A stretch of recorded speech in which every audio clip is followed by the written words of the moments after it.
morning to my teachers and my dear friends. Today I am going to discuss about the FAILS principle of management by the help of this wall hanging article. I am Divya of class 12th B. Now I tell something about this article. It contains all principle of management of FAIL. FAIL is also called father of general management. So let's discuss about the principle of management by the help of some pictures related to it. First, division of work. As we see in this picture, work should be divided into smaller tasks. A trained specialist who is competent is required to perform each job. It led to specialization. For example, in a company, there are separate departments for finance, marketing, and production, etc. Then second is authority and responsibility. Now, what is authority and responsibility? Authority is the right to give orders and obtain obedience.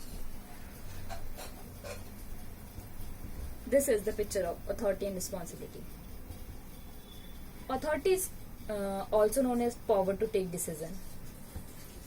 Proper authority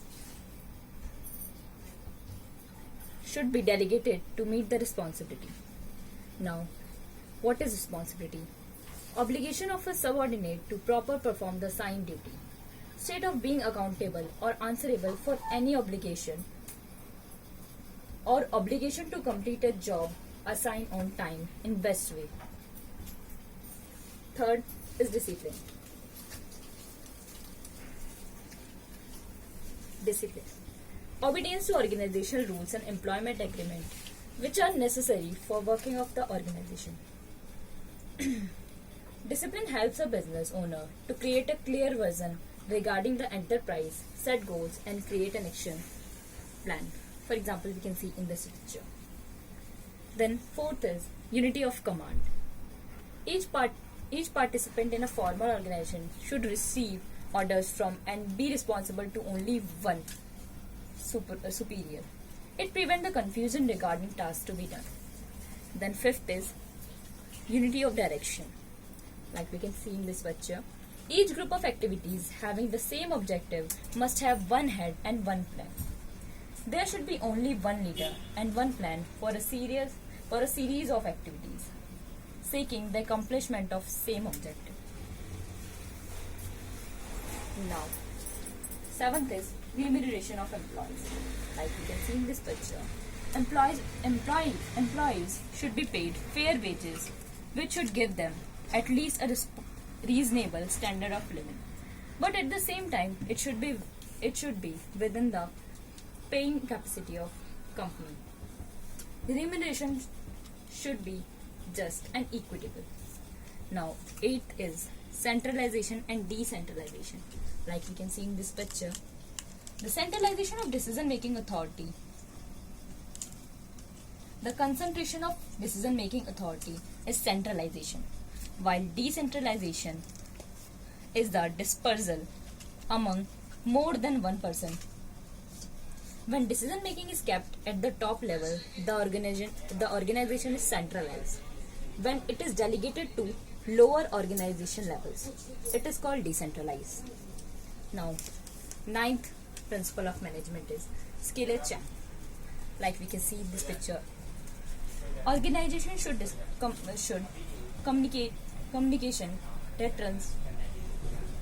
Organization should have a chain of authority and communication that runs from top to bottom and should followed by managers and the subordinates.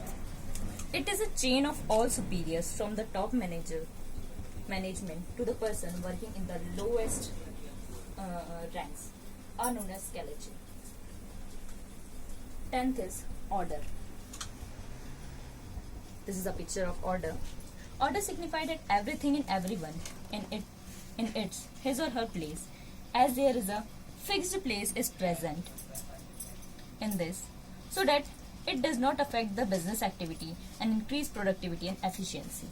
That is the goal of an organization.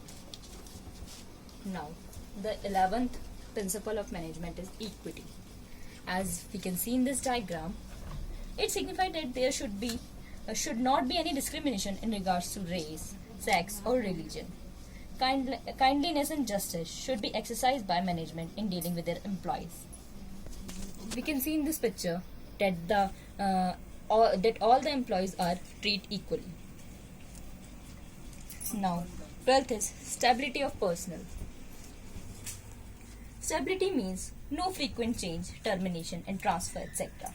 It means that in an organization, whenever an employee is appointed for a job, he and she should not be removed from that position frequently.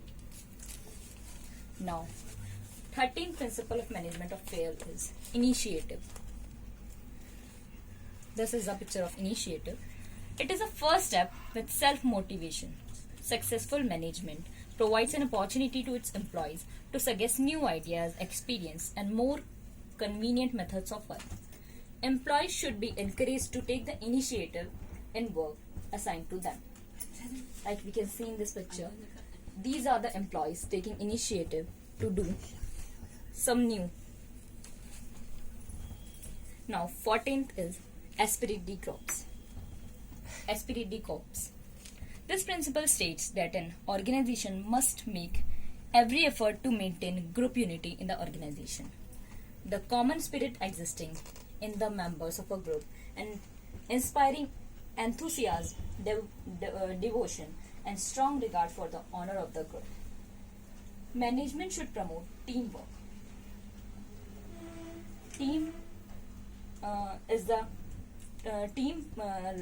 As we know, the full form of team is together everyone achieve more. That help the organization to achieve more.